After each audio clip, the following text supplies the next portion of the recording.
My life has always been difficult since the moment I was born. You see, my mom passed away while giving birth to me in the hospital.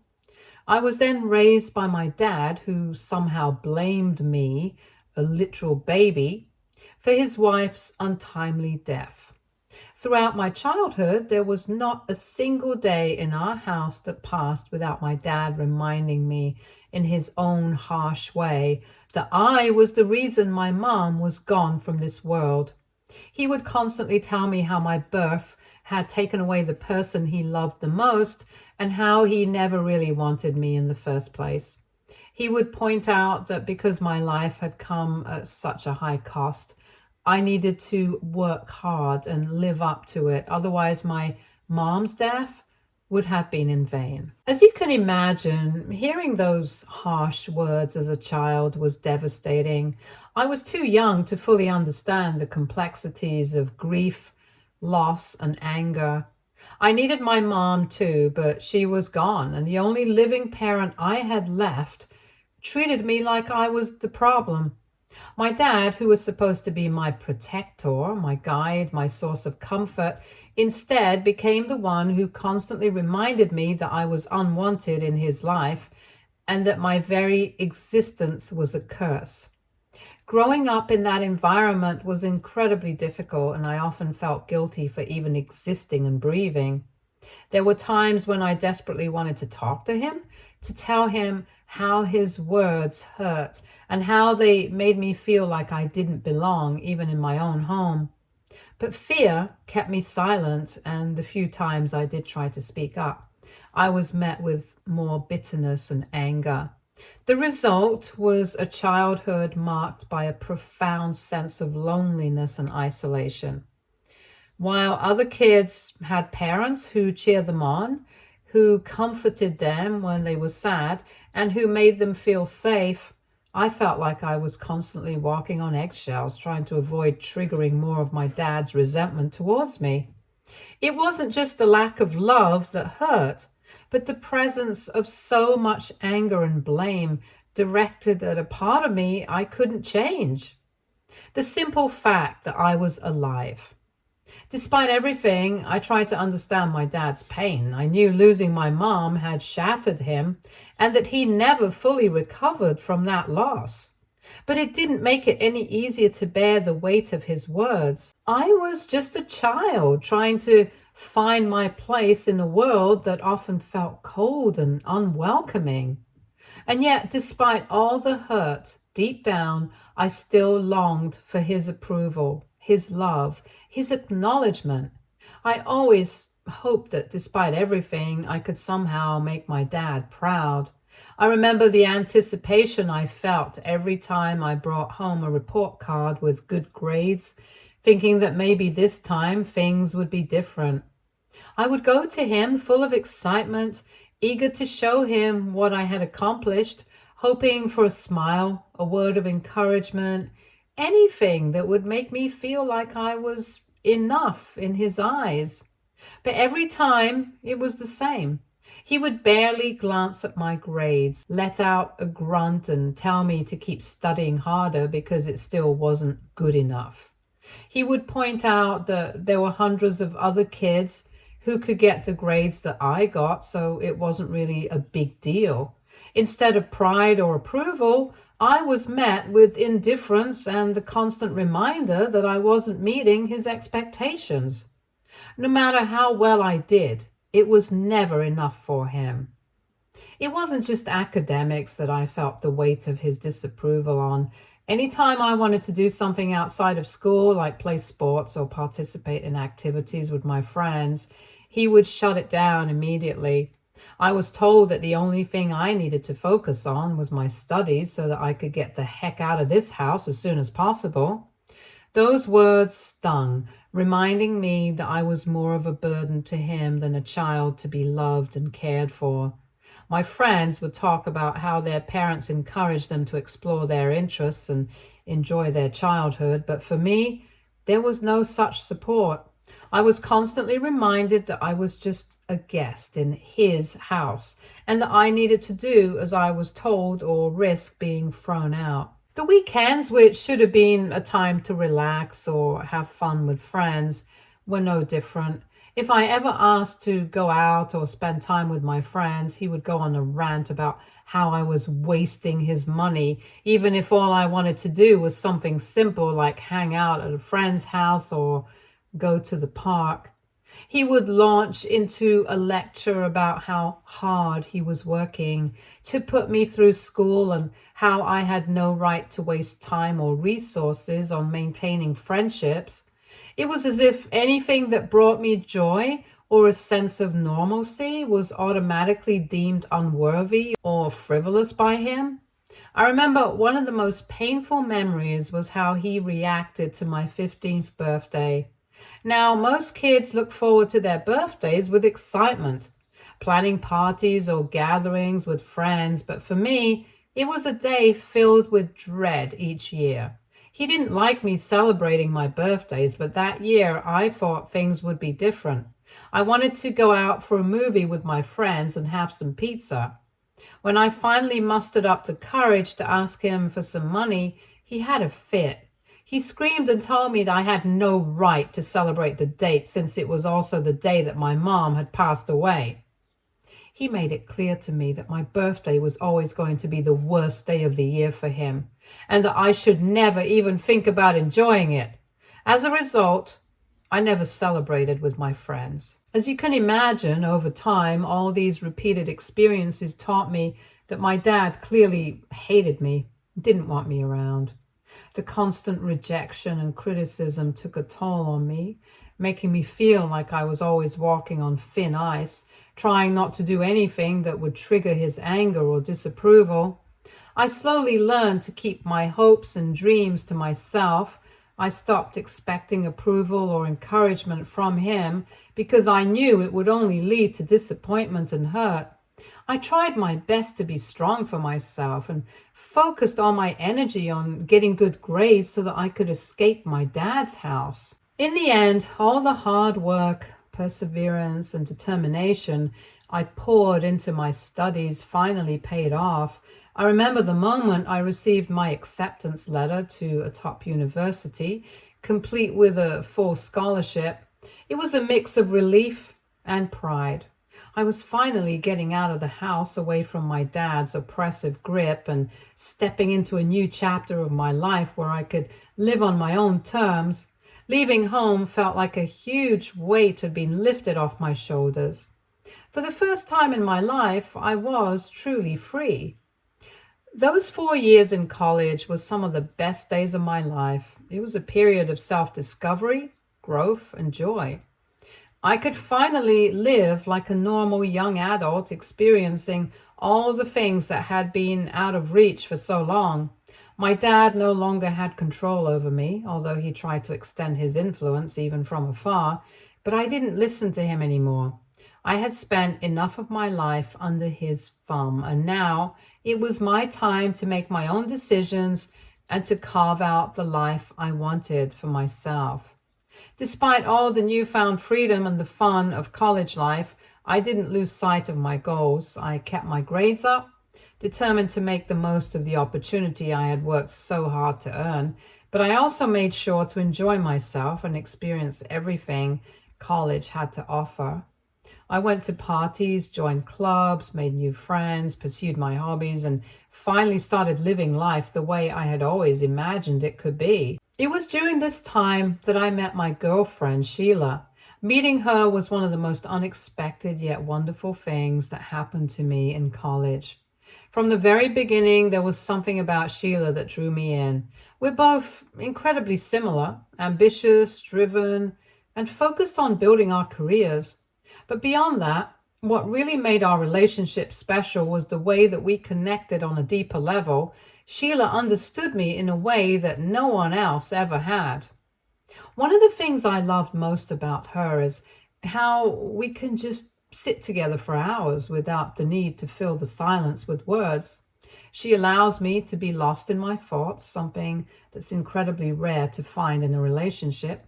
With Sheila, I never feel pressured to be anything other than myself.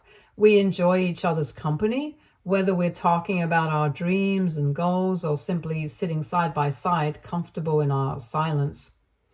Sheila was the first person in my life who truly made me feel like I didn't have to carry the weight of guilt that I had been dragging around for so many years.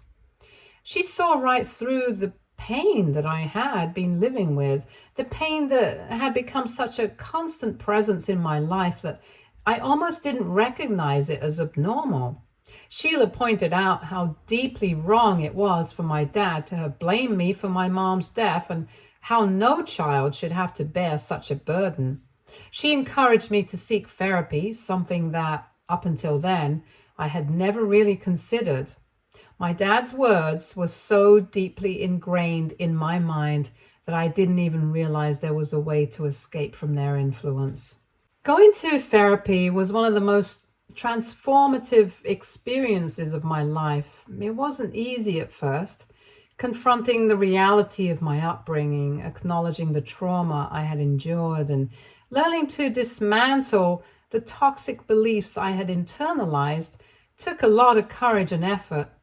But therapy opened my eyes in a way nothing else had.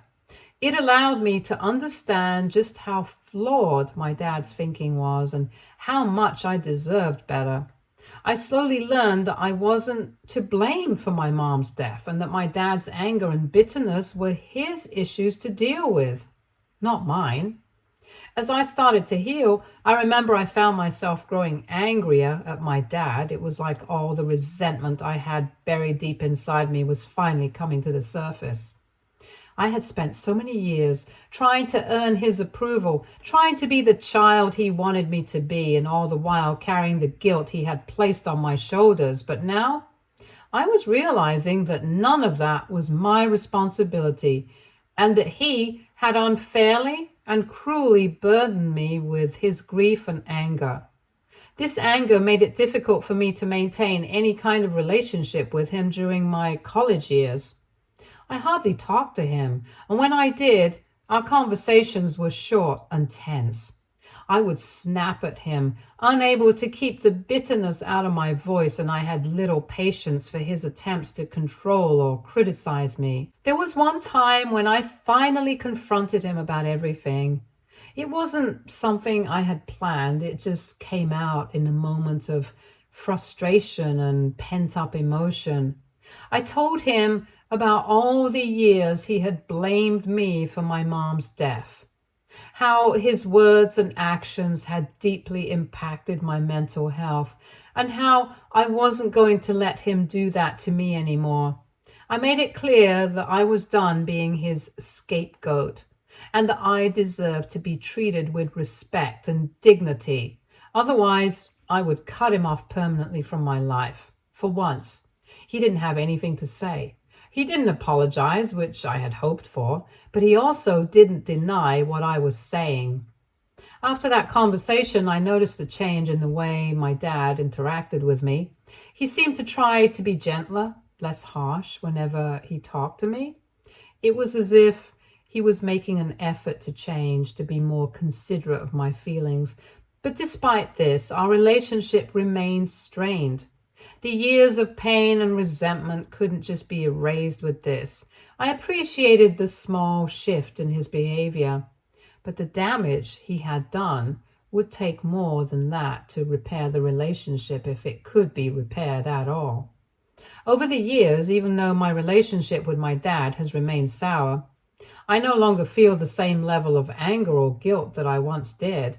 I have slowly come to terms with the fact that while I can't change the past, I can control how I let it affect my future.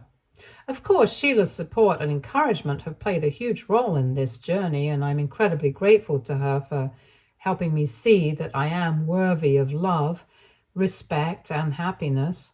Recently, my dad got married to his girlfriend, Dede. It was a small, intimate wedding, and despite everything that had happened between us over the years, I decided to attend the event along with my girlfriend, Sheila. We wanted to show our support and wish them the best as they started this new chapter of their lives together. I was happy for my dad and thought that perhaps being married now would change him for the better. However, just a month after they got married, my dad called me, sounding desperate. He had made some poor financial decisions and was struggling to make ends meet. He told me how he hadn't been able to pay the rent on his place for the past 6 months, and now he was facing eviction. He told me that he couldn't tell his wife about this as it would start a fight between them. The first thing he asked was if I could cover his rent. Hearing this, I immediately refused, even though I had the means to do it. I didn't want to be used as a financial safety net, especially given our complicated history. I've worked hard to build the life I have. I didn't want to set a precedent where he could turn to me for money whenever things went wrong. But after I talked it over with Sheila, I started to feel guilty.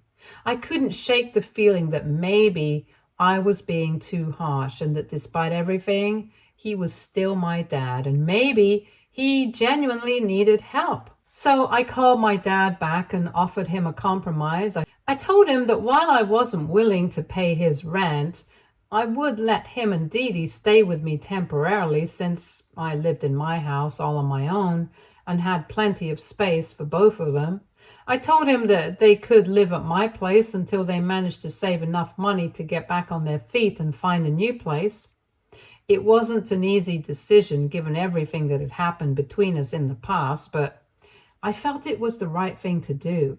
I made it clear that this arrangement was temporary and that I expected him to work towards getting back on his feet.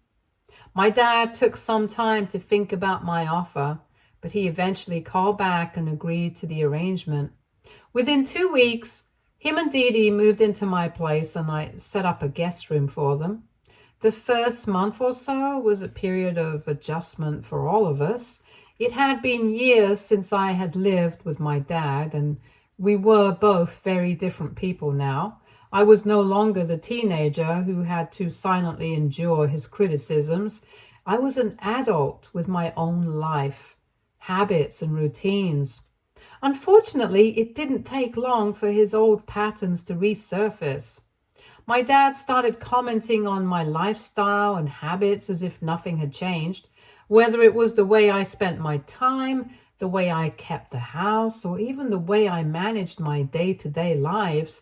He seemed to always have something to say. But I wasn't the same person I used to be.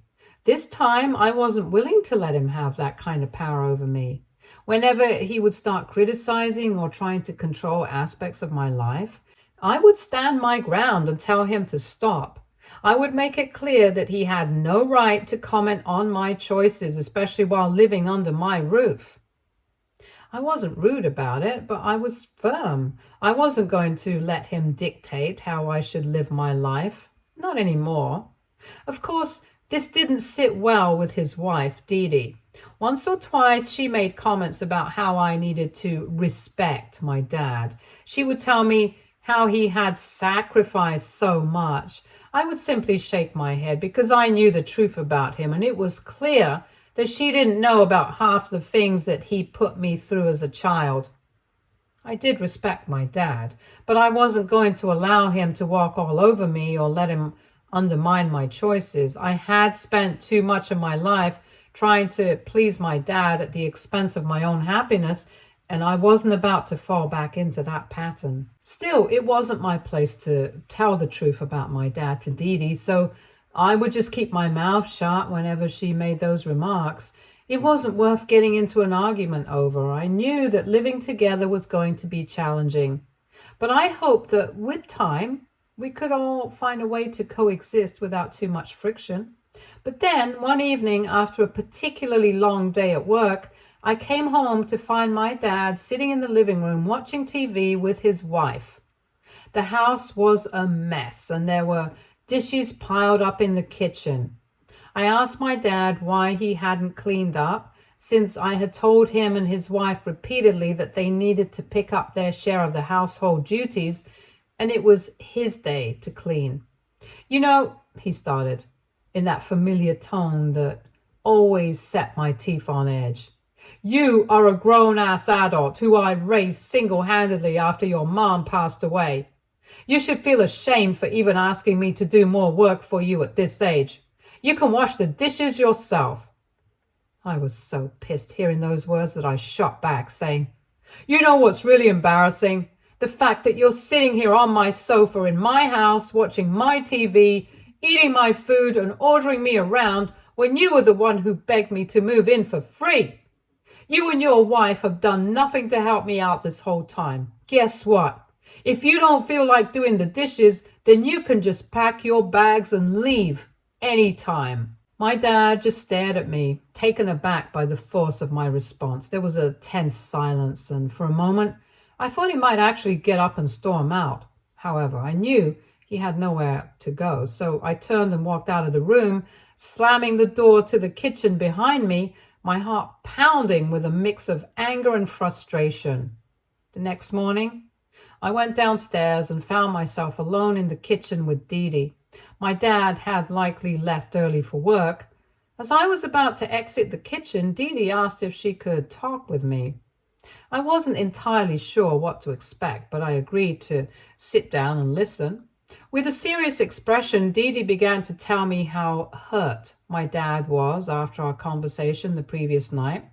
She said that I had no right to treat him that way, especially considering how much money he had supposedly spent to help me buy my house. Naturally, I was taken aback. My dad hadn't given me any financial support since I left for college. I had bought this house with my own money, and I had saved diligently for years. The claim that he had contributed significantly to my purchase was completely unfounded. I asked Dede to clarify what she meant, and she explained that my dad had told her he had used some of his savings to help me buy the house. It was as if a light bulb had gone off, and I almost found it amusing that this was the narrative my dad had fed her. Before I could respond, Dede continued to insist that I should be grateful for the help my dad had supposedly given me. She felt that, given his financial struggles, it was only fair for me to start repaying some of that money back to him by paying rent to them while they stayed with me, since this was basically my dad's house also. Her argument was that it was the least I could do, considering the financial sacrifices my dad had supposedly made for me. I stared at her face and couldn't help it anymore. I started laughing at Dede. I mean, the whole thing was so absurd that I couldn't take it seriously. When I finally managed to stop laughing, I told her the truth. That I was the actual owner of the house, and Dad had not paid for a dime. The look on her face was priceless. It was clear that she had no idea that I owned the house, and the embarrassment and anger she felt must have been overwhelming. She asked me if it was really true that my dad had never helped me out, and I told her how my dad didn't even have money to pay for his own rent. So how could he ever afford to pay for my house? I guess after our talk, she must have seen the truth too, since she didn't argue much. However, not long after, she packed up her things and left my place that very same day. I didn't stop her, because it was none of my business. Later in the evening, when my dad came back home, he called Dede, asking her about why her things were gone. When he found out that I had told her the truth about the ownership of the house, he started to blame me for not keeping my mouth shut. He accused me of making his wife uncomfortable and of deliberately sabotaging their relationship by spilling the truth. According to him, I should have been more understanding and should have let her believe his lies, since now he felt too small compared to me, as if somehow it was my fault that he couldn't afford a place of his own. It was frustrating beyond belief. I pointed out to him that here I was, offering my home to help them out, and instead of gratitude, I was being blamed for their problems. My dad seemed to forget that I didn't owe him anything, and that the only person to blame here was himself. It was like all those years of him treating me like I was the problem had come rushing back. And now, even as an adult, He was trying to make me the scapegoat for something that wasn't my fault. But he wouldn't listen. Instead of understanding my perspective, he insisted that I should call and apologize to Dede and clear things up by lying and letting her believe that he had somehow helped me during the purchase of this house. I argued back that I was not going to lie for him and his wife. I was exhausted from the constant manipulation and blame, and I had reached my limit. Finally, I told my dad that I couldn't handle having him around any longer, as his constant fights with me were starting to affect my mental health. I asked him to pack up his things and move out by the next day. It was a decision I made with a heavy heart, but I needed to establish and maintain boundaries to protect my own peace and sanity. My dad did argue that he didn't have a place to go and pleaded for more time, but at that moment I couldn't bring myself to care about his excuses or his situation any longer. I stuck to my decision and made my dad move out the next morning. Ever since then, my dad has been reaching out to me and complaining about how I have ruined his life and his marriage. Since Dede refuses to talk to him, he keeps blaming me for how things are with Dede and says that a good son would have never kicked their parents out. AITA for kicking out my dad? Update 1. I am glad that everyone understands just how much trauma my dad has put me through over the years. A lot of people have advised me to contact Dede and share the truth about my childhood, as she might not be fully aware of who my dad really is. Until now, I prefer to stay out of his business, but I believe it's important for her to know the reality, since he might have lied to her about other things. I plan on reaching out to her and having a one-on-one conversation. Update 2. It's been a week since I last updated. I finally had a chance to sit down with Dede and discuss everything. Turns out she had no idea about the kind of childhood I had. I shared with her the blame and emotional trauma I went through and how it affected me. She seemed shocked and admitted that Dad had painted a completely different picture, portraying himself as a struggling single father who had sacrificed everything for his child. I couldn't help but shake my head in disbelief. I recounted stories from my childhood and how I was constantly blamed for my mom's passing. She expressed her sympathy and understanding. Next, I explained to her how hard I worked throughout college to establish myself and how fortunate I was to land a high-paying job, and this allowed me to save money and move into a place of my own. I told her that this is why I didn't like Dad dictating anything around my place, since he never allowed me to be myself in his house while growing up. Dede understood my pain. She then revealed that Dad had actually lost all his money due to gambling, and she had not mentioned it to me earlier because he was too ashamed about it and wanted to keep it hidden. She explained that when my dad first suggested moving into my place, she had outright refused. She wasn't comfortable with the idea of moving in with me, and I guess this is why my dad had lied to her and told her that he had financially contributed to my home, which made her feel less guilty about accepting the offer to stay with us.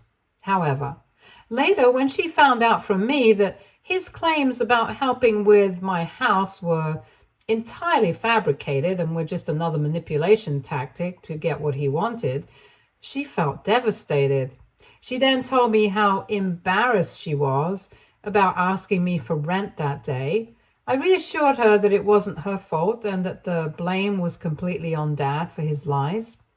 As we were parting ways, Dede mentioned that after our conversation, she was planning to take some time off from Dad to reflect on their relationship. Update 3.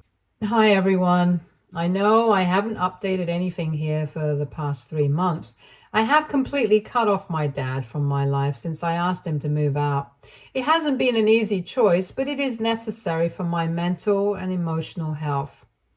Last time we spoke, he tried to blame me for everything again, but I didn't engage anymore. I straight away just blocked him. Since then, I have to admit that I have been feeling much better. The stress and manipulation have lifted, and I'm experiencing a sense of relief and clarity. Feels like I finally reclaimed my space and peace of mind. My girlfriend Sheila has been incredibly supportive throughout this process. She's been there for me, offering comfort and encouragement and helping me work through my emotions. Her support has made a huge difference, and I'm really grateful for her. With my dad out of the picture and Sheila by my side, I'm slowly finding a new sense of stability and happiness. I'm focusing on building the life I want, pursuing my goals, and enjoying the positive aspects of my relationship. Stay tuned for more stories from Our Girl Relationships.